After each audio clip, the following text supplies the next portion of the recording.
They're all these happy, beautiful people. In other words, it's highly, highly addictive. Social media has really been terrible for my generation.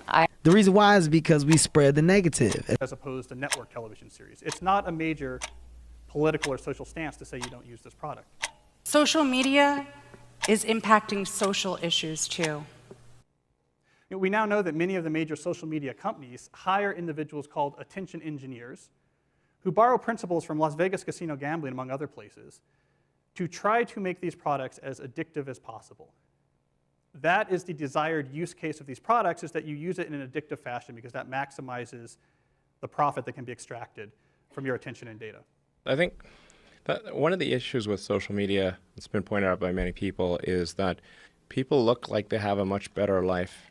People are posting pictures of when they're really happy. They're modifying those pictures to be better looking.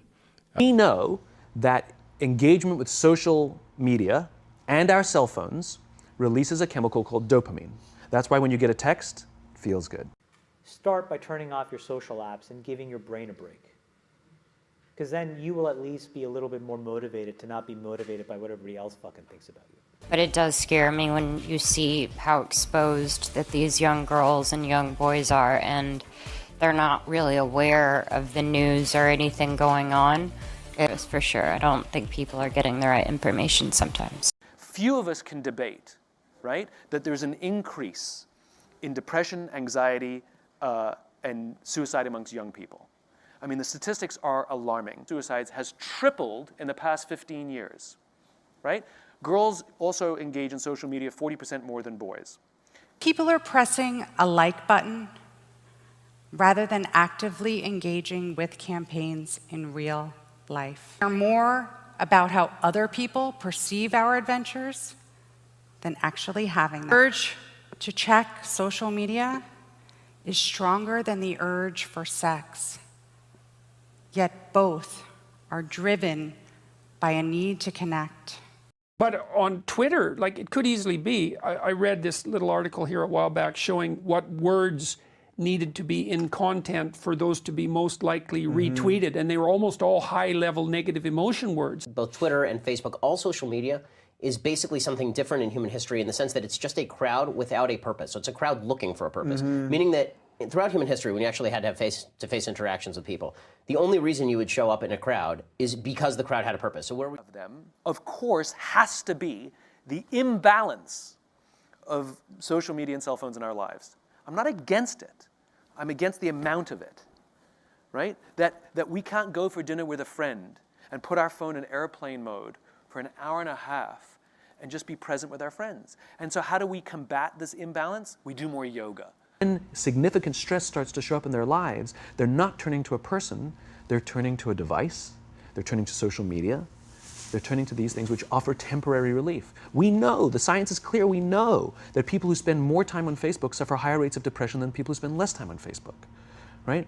These things balanced. Alcohol is not bad, too much alcohol is bad. Gambling is fun, too much gambling is dangerous, right? There's nothing wrong with social media and cell phones. It's the imbalance.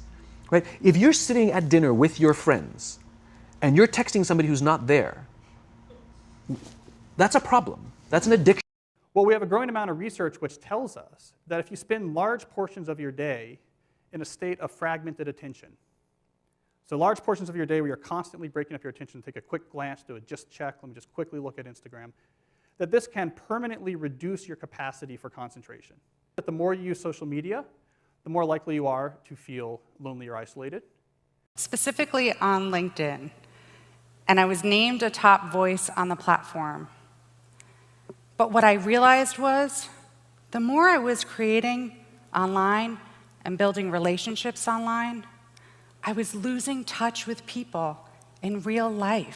When I think of social media and anxiety, I mean, personally, what's affected my anxiety the most is the amount of negativity that I see. There's just literally too much. Like, I find that the more I'm looking at a screen, the more detached I feel with my own body or to like what's happening right in front of me. My relationship with social media is, you know, a bit addictive right now, which I don't like, and I'm not proud to say that, but I also feel like that's something that probably most of us can relate to. Like, I don't like that I feel the need to have social media in the first place. There really is like no escaping it.